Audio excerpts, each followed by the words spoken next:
one of the most iconic movies of all time, New Jack City. What you didn't know. This video comes from Primetime Throwback. I leave a link in the description as always. You know what? Let's get right into it. This is Y'all know how we Detective Nick do it. Reddy, big crazy jarhead, motorcycle freak, reject cop just like you, Scotty. Gone are the days of selling on the street corners, dark alleyways, and the back rooms of some bummy-ass bar. We ain't with that no more. What if Denzel Washington had said yes to playing Nino Brown? Would New Jack City have become the cultural phenomenon we know today? And imagine Ice-T, the rapper known for anti-police anthems, weighing a career-defining choice to play a cop for just $23,000. Now, that's all Ice-T played is cops. The same motherfucker back in the day that had the rock band that had white people in the uproar. Yeah, I remember talking about unaliving the one time. Talking about they was taking F-12 to a whole nother level. Y'all don't really understand. Knowing it could destroy his street credibility forever. Today, we're not just giving you facts. We're unveiling the emotional battles, hidden dangers, and high-stakes gambles behind New Jack City that changed urban cinema forever. The stories you're about to hear weren't just left on the cutting room floor. They were deliberately buried, until now. The real-world inspiration. When writer Barry Michael Cooper walked through Detroit's devastated neighborhoods in the mid-'80s, what he witnessed haunted him. Entire apartment buildings transformed into fortified drug operations. One real family, the Chambers brothers, had built a crack empire so vast it employed over 400 people. You're looking at rare footage of Detroit during this period, streets that directly inspired the film you know today. The heartbreaking reality? New Jack City wasn't exaggerating. The Carter, that fortress-like apartment complex, existed in cities across America. In Harlem, Detroit, and Chicago, drug organizations actually installed steel doors, lookout systems, and armed guards exactly as portrayed. When actors performed these scenes, they weren't just reading lines. They were channeling a devastating reality destroying black communities while the government looked the other way.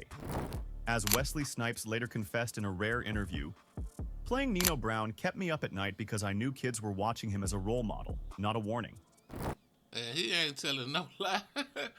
Hey, we was little kids watching this shit, looking up to Nino Brown. I still know niggas nickname Nino because of this movie. And that's just real spit. The casting battles. Picture Wesley Snipes getting the call, learning he wasn't the first choice that Denzel Washington had passed on Nino Brown. How would you respond? Instead of being demoralized, something ignited in Snipes.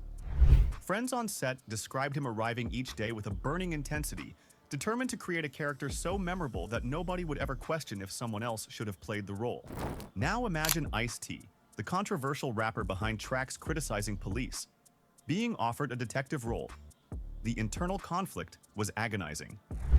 "I almost walked away," he later revealed. "I was genuinely scared my entire fan base would abandon me." Look at this footage from his first day on set. You can actually see the tension in his body language. A man risking his music career for a $23,000 acting job. Warner Brothers executives reportedly bet against him, predicting he'd quit after the first week. Today, after 24 seasons on Law & Order SVU. 24 seasons. This man been playing the police for 24 years straight. That is like Ice-T, the cop unaliver himself. That's crazy. Ice-T one of the first gangster rappers. Like before NWA and shit, Ice-T was already on that gangster shit. One for no Ice-T, wouldn't be half of y'all wouldn't even be rapping, bro. Y'all be rapping about African medallions and shit. This shit crazy, but let's get back into it. That gamble has earned him over $250 million. Is there an actor today you think could have played Nino Brown better than Wesley Snipes? Drop your dream casting in the comments below. If these behind-the-scenes revelations are blowing your mind, hit that like button right now and subscribe to Primetime Throwback. We bring you the stories Hollywood tries to keep hidden. And trust me, what's coming next about the dangerous set conditions had the studio lawyers in absolute panic. The production dangers. Look at this nightclub scene. The glamour, the energy, the seamless filmmaking. What you don't see is a crew working in Stringfellow's actual club from 2 a.m. until dawn, take after exhausting take, with real New York club goers waiting outside, growing increasingly hostile as filming dragged on. We've uncovered rare Polaroids from those overnight shoots showing makeup artists repeatedly applying foundation to cover the actors' exhaustion. But the real danger lurked on location in Harlem. This wasn't just typical film production stress, this was legitimate fear. During one pivotal scene, filming suddenly halted when actual gang members surrounded the set, demanding payment for protection. With security severely limited by the film's tight $8 million budget, Mario Van Peebles faced an impossible choice: pay up or risk the safety of his entire cast and crew. Warner Brothers executives reportedly threatened to shut down production entirely after hearing about these encounters. "We weren't just making a movie about the streets," Van Peebles later reflected. "We were making it in the streets with all the danger that came with it." They basically talking about protection money. You know, mafia style. The same shit that they trying to get Big U for right now. The check-in type shit. This shit was happening all over America. Like I say, mafia style. You know, make you an offer you can't refuse type shit. They was doing this in Chicago. I done heard about the Vice Lords in their early days doing this. I done heard about, you know, all over, you know. So this ain't just something that goes on in L.A. This ain't just Big U and them. This been going on. Revolution. Listen to that iconic New Jack Swing sound, the soundtrack that didn't just complement the film, but helped define an entire musical era. Here's where our story takes a fascinating turn. So they never did say if he paid them or not. Hold on, let me go back. "We weren't just making a movie about the streets," Van Peebles later reflected. "We were making it in the streets with all the danger that came with it." Say the music revolution. I just take that as they paid the money. Yeah, they paid that money. Listen Y'all to ain't that fooling iconic New Jack Swing sound, the soundtrack that didn't just complement the film, but helped define an entire musical era. Here's where our story takes a fascinating turn. Producer Teddy Riley, the architect of New Jack Swing itself, secretly contributed to several tracks in the film without credit. Why would the pioneer of this sound go uncredited? The answer reveals music industry politics at its worst. Riley was locked in a bitter contract dispute with his label, legally prevented from working on outside projects, but passionate about the film's portrayal of Harlem, his home. According to studio insiders, Riley would slip into recording sessions after midnight, work until dawn creating signature beats, then disappear before studio executives arrived. That incredible track, New Jack City, playing during the club scene? Listen closely to those distinctive keyboard patterns. That's pure Riley, his musical fingerprints all over a soundtrack he couldn't officially touch. Years later, when asked about his uncredited work, Riley Look at Aaron Hall. simply said, Look at Aaron Hall. All bad. "Some art matters more than contracts."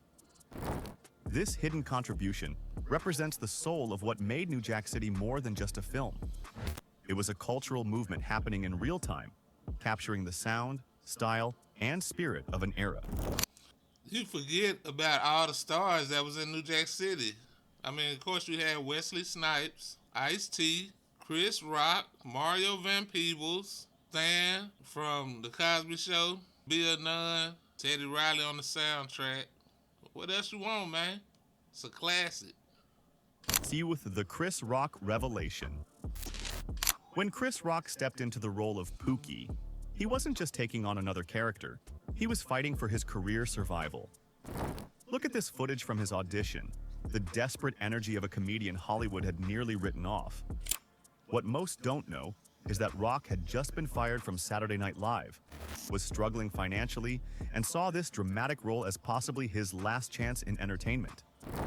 The transformation was physical as much as emotional. Rock lost 19 pounds to portray the crack-addicted character, spending days in actual rehabilitation centers talking with recovering addicts. "Those conversations broke me," Rock later admitted. "I couldn't sleep after hearing their stories." One counselor told us Rock would sometimes stay after filming, sitting silently with patients, often in tears. The rehabilitation scene where Pookie breaks down, that wasn't entirely acting. Crew members reported that Rock was so emotionally overwhelmed they had to stop filming multiple times. The vulnerability you see on screen represented Rock's own career crossroads. A man desperately fighting for redemption, both on and off camera. This performance didn't just save his character, it saved Chris Rock's entire career. The deleted storylines. Imagine a What's killing me is they like, look at this footage from his audition tape. Where the footage at? Where are these footages? I need to see some footages. version of New Jack City where we actually see Nino Brown murdering Scotty Appleton's mother. The scene was filmed, cut, and reportedly destroyed by Warner Brothers. Why? Test audiences found it too emotionally devastating, leaving them unable to enjoy the film's more stylized elements. But look at Ice-T's performance knowing this deleted context. You can see the genuine rage simmering beneath every interaction with Nino. An emotional depth that came from acting out this traumatic backstory. Even more fascinating is what happened to the Carter itself. The original script featured an extended exploration of how Nino systematically corrupted each floor of the apartment complex, including scenes showing residents being forcibly evicted. These sequences painted an even darker portrait of Nino, not just as a drug dealer, but as someone who destroyed an entire community infrastructure. Studio executives, concerned about the film's runtime and commercial appeal, pushed for these scenes to be cut despite Van Peebles' protests. The most controversial deletion? A final scene showing the government's complicity in the crack epidemic. This politically charged ending was reportedly filmed but removed after heated debates between the director and studio. That would have been dope. They should have kept that. That would have been dope. That would have helped build on to his testimony in court at the end of the movie. You know, he wouldn't look like he was just talking outside his neck, which, by the way, he wasn't.